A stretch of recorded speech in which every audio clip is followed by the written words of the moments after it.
She's a writer, a globetrotter, an avid reader, and also Miss Diva Supranational 2019. I have with me Shefali Sood. Shefali, welcome. And first of all, the crown looks stunning on you. Congratulations on winning.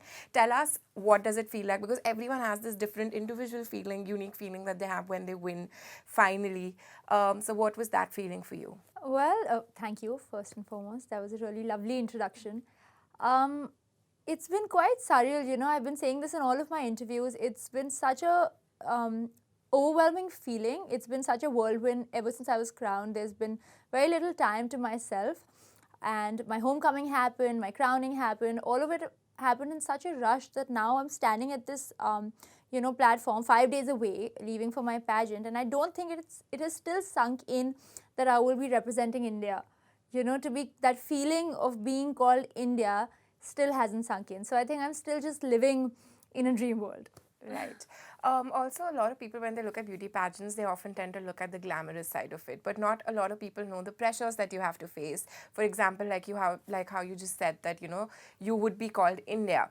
So tell us a little bit about the struggles or maybe the effort or the journey behind this. A lot of people don't realize that being a beauty queen behind the scenes is a very non-glamorous job.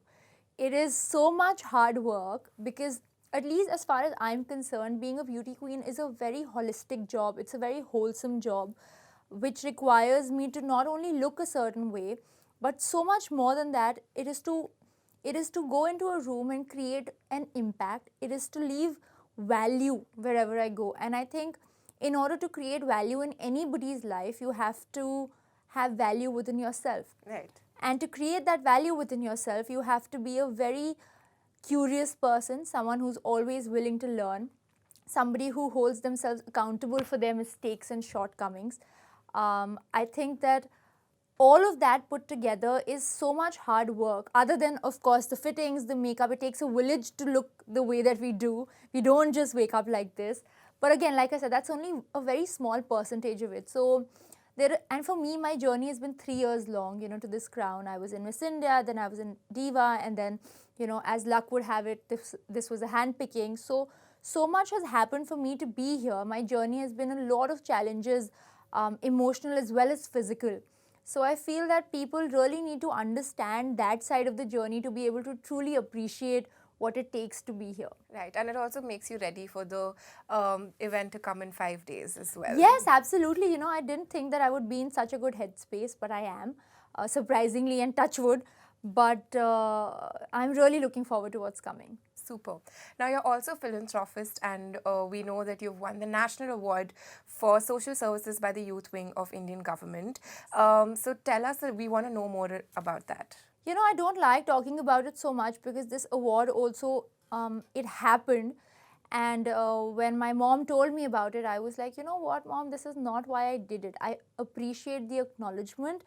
But whenever I try to work for people who don't have a voice for themselves, whether it's been educating the underprivileged, even back home, even here in Bombay, I went to slums and I taught kids, or whether it's this whole mental health aspect that I'm, talking about today, and helping people deal with their emotional problems, it is something that has always come very naturally to me. I feel it as an extension of who I am as a person. I just feel that it comes naturally to me to serve a purpose that is much greater than myself. And I think that this award, as much as I appreciate it, is just a consequence of me doing what I was meant to do. Right. Like you said, you also have spoken a lot about mental health. Why is it that this issue in particular is so close to your heart? So I lost someone to mental health. I lost a couple people to mental health. Some were natural, some were not so natural causes. And I just realized that mental health is, and I've also seen a lot of people suffer, close to me suffer and continue to struggle with emotional problems. I think there's this big stigma in society surrounding mental health, which goes that, there's this dialogue in Dear Zindagi, which says that, Shah Rukh Khan says that when we get hurt on our body physically, we run to the doctor. But when there's something wrong with us mentally, we think that, oh my God, what will people say? Why do we not think that when we get hurt on our body? Our mind is it is the most important, part of our body. And why are we afraid to seek help when it comes to that? So I've seen a lot of people struggle, and I just realized that the end goal of life is to be happy and healthy no matter what we're doing. And if we're not, we can be the fittest, we can be the richest, we can be whatever, we can be living our dreams, but if we are not healthy in our minds, we are not truly healthy. Right. And I really want to address that problem, and I want to, and because there's such a stigma, I want to help people be able to equip themselves to deal with that problem should they ever feel that I can't reach out to someone else and ask for help. Right. Like you said, that it's always been such a stigma in the society, particularly in India, considering a large population of our country is known to be depressed. How far along do you think we've come in terms of talking about it, and what else needs to be done to destigmatize the issue of mental health? You know, I think that we've definitely made some progress, because some very big names in our industry today, like a Deepika Padukone or a Pariniti Chopra, they're coming out and talking about their problems in the hope that their struggle will inspire people to think that they're not alone. You know, it will help people equip themselves or be strong enough to come out and reach, you know, and ask for help, or to reach out to somebody and know that they're not alone in that journey. So in that regard, I definitely do think that we've made a lot of progress, but I still think that there is a long way left to go, a long distance left to cover, simply because if we were to walk in a room and if someone were to stand up and say, you know what, I'm suffering, there would still be 50 people who would gasp and be like, oh my God, what's wrong with her? What's wrong with him? Right? So I feel that really needs to go away, and we need to create a community full of people who realize that mental issues are very real. And I'm not talking about just disorders, I'm talking about depression, anxiety, PTSD, suicidal tendencies. And I want to address those and create a community where people are able to talk about it openly, just as they would talk about a physical wound or a cut. Okay, so a lot of people, such as Deepika Padukone, like you mentioned, or Shaheen Bhatt, to name a few, who have come out to use their influence to tell people that this is normal. It's something that I have gone through too. So what do you have to say about that? Like I said, the past 3 years haven't been easy. You know, we all go through our own personal battles, and for each of us, our battles are the greatest. But I have also had many, many days where it was very hard for me to make sense of what was happening around me, in the sense that I was not at peace with myself. You know, it was not related to my career, it was not related to my family. Touch wood, I have the most supportive family in the world, the best of friends, but I know what it feels like to have all the support in the world and still feel like something is missing, to feel that constant void in your heart, to not feel fulfilled. I've had months where I couldn't sleep. You know, there were some personal issues that I was going through, and, you know, to maybe an outsider, those things might, you know, sound very small. And I know that there were times where even those closest to me could not understand. But this is what makes me so credible to talk about this journey, is that I know that even when people have our best interests at heart, the people closest to us, even then there can be times where they are not able to help us, because just taking a walk or sleeping it off or ignoring it or taking your mind off of it is not the solution to depression or to anxiety or to any issues. Like, these things are very real, and I know so many people have struggled, and I know that I've initially not been able to help them, which is what made me realize that this is how I can help them better. Right? And also being in that space myself, having really hard days, not being able to get out of bed, and you know, not feeling that life has a purpose, I feel is the end of, you know, mental peace. To not have anything to look forward to, even though you were happy and healthy in every other way.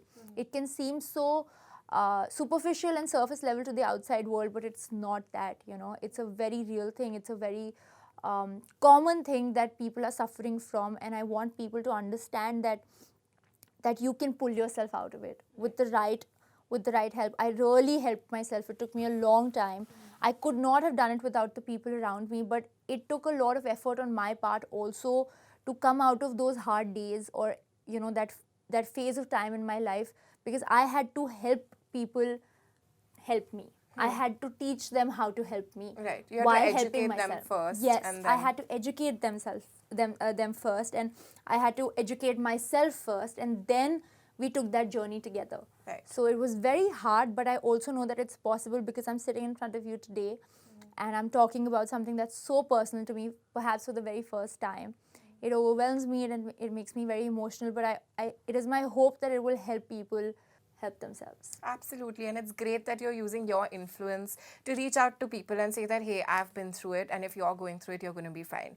I want to ask you, for people whose loved ones or they themselves are going through maybe a mental health issue, what is it? What is that one tip that you would give to them, in the sense that what was it that helped you tackle it? Of course, the first step is to identify it and talk about it, which you totally preach.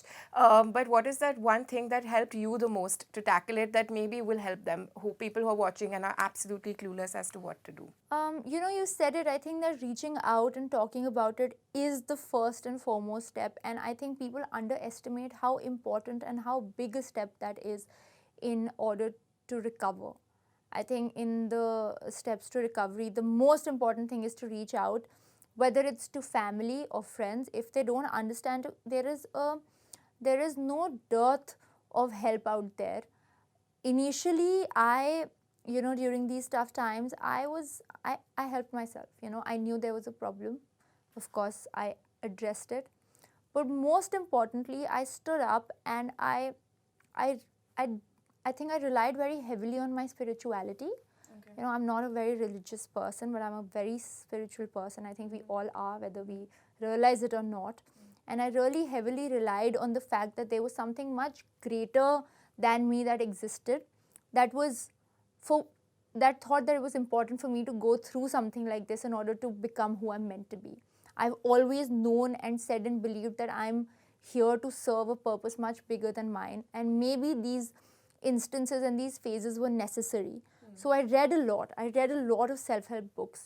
I know it sounds so small and insignificant in the bigger picture, but I really want to reiterate the fact that it is something that can change your life. When you take control of your own problem, when you take responsibility and accountability for what you feel, whether or not you think that you have to, it will really change the course of your life. And I think stop beating myself up. As a person, I have a lot of expectations from myself. I'm very hard on myself.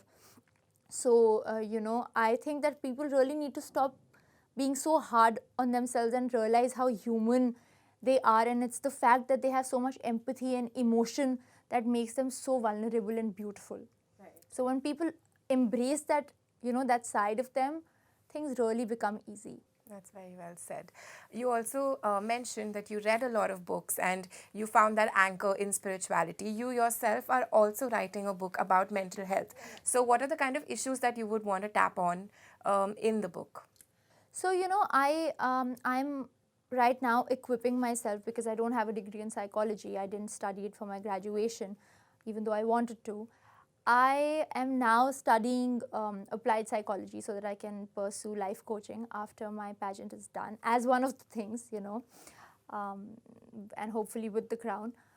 But the most important thing that I would like to touch upon in the book, the whole essence of the book, is that you're not alone. Like this book, the idea was born out of the fact that my friend, needed me and I wasn't available to her because of circumstances. And in those moments, what I said to her helped her so much and helped her get through a very difficult time in her life. I realized that what if someone else, doesn't have someone to reach out to, even though they want to? Maybe this book will be that one tool they can rely upon and read over and over again to help themselves. So my book is not so much technical as it is emotional, and I think that by virtue of being human beings, we are emotional, highly emotional and empathetic creatures, and I want to appeal to that side of human beings. So you want the book to be like that one friend that Yes, they could go to if they have nobody else. That one ray of hope when they feel that all else has failed, or that one thing that they can hold on to or cling on to and feel that, you know what, I'm not alone, I can do this. Right, that's a beautiful thought. You're also quite an avid traveler and you've traveled to 20 countries. So I want you to share your most favorite travel memory ever. You know, this is going to sound quite funny. So my father's in the Merchant Navy. That's how I traveled so much, right? We would travel with him. We would go on the ship, and I have a younger brother. His name is Shantanu, and him and I would. So on the ship, it's very. We travel for almost a month. You know, the ship would be sailing, so we wouldn't go to shore for almost a month. That's a long time, right? So, and we were quite young. And on the high seas, there's something called rolling, right? So when the tide gets too high, the ship goes. So even something as big as a huge ship, a huge vessel, can become quite unsturdy in, you know, turbulent weathers. Like nature is the mightiest, right? So the ship would go like this, and all the insides would move like turbulence on a plane. So my father's office, everything would just fall out of, you know, the office. The trophies, the the computers, everything would just keep falling. And I remember we've done this so many times, Shantanu and I, we would just, as things were falling, we were falling ourselves, you know, on the floor, but we would keep picking up things and we'd stand against the walls and we'd, you know, pressing things so that, you know, this shouldn't fall. If this falls, then we'd run to another corner and hold that this shouldn't fall. So it was so funny. I remember that. That's the first thing that came to my mind when you asked me this question. So, and it's quite unreasonable because when everything's moving, how can you control anything? But yeah, it was quite sweet. I think it's one of my fondest memories as a child. Lovely. You're also an avid reader and a writer. And for people who want to know what kind of books do you like, what's that one book that left the most mark on you, that has that's influenced you the most, or that one book that you recently read and would recommend our viewers to watch? So I love reading self-help books. You know, that's the genre that I tend to incline towards. I don't really read fiction so much, although I started with fiction as a kid. But the one book I remember out of all the books that I've read changing my life was this book called You Can Heal Your Life by Louise Hay. So again, it is of course a spiritual book in the sense that it teaches us to take accountability for everything that's happening in our life. The core essence of the book is that you can change whatever is happening to you. You can change your circumstances all with the positive thought. It starts with the positive thought, and everything that's happening in our lives is a consequence of how we feel about ourselves. And I think that that's such a profound thought. It sounds so simplistic, but it's so profound that when you take accountability for how you feel about yourself, everything around you will change. So I think that that really left an impact, and I recommend it to as many people as I can. But I think that books are something that come to us when we're ready for them. You know, at least that's how my journey with books has been, which is why I became such an avid reader. I felt that whatever book I needed in that moment, it came to me in some form or another. So whenever people are ready, I hope that they can experience what I experienced reading this book. Right, so there's a recommendation for you all. So from what I can tell, you have this pageant and the many responsibilities that come with it. You also have a cause that you're fighting for. You're studying applied psychology, and of course, you're writing a book. So how do you manage to do so many things, and how are you going to jumble your time? You know, it's not easy. When I first got the crown, it hasn't been that long, to be honest. It's been hardly a month and a half. And when I got that crown, I was really all over the place. I'm not going to lie. I was so overwhelmed by all the things that were coming my way that I didn't know how to deal with it. You know, I've lost so many things in the process. You know, I lost my driver's license at the airport. And if anyone finds it, please give it back to me. It's of no use to anyone. Guys, if anyone finds a driver's license. I lost my hair extensions once, which cost me a bomb. And then I just lost so many things in the process. And that's when I lost my driver's license. I think that was the last straw, and I realized I really need to get my act together. And that's when I started sort of managing my time better. So I started writing down everything, and I was like, you know what, now this is how I'm going to do this. This is what I'm going to do now. This is what I'm going to do now. So there's always a million things running in my mind, even as I talk to you. But it really did make me a lot more disciplined and a lot more careful with my time, what I do with it. So I try to sort of put everything as much as I can, and then I don't beat myself up for what I'm not able to accomplish. Then I carry it forward to the next day, and then I'm like, you know what? There's always a new. There's always tomorrow, Yeah. and I made the most of today, and I'm going to make the most of the next day that's coming. All right. Thank you so much, Shefali, for Thank joining us you. today, and all the best for the pageant coming up. Thank in you 5 so days. much for asking all the right questions. Thank you. Watch eTown News Monday to Friday at 9:30 p.m. only on Zoom.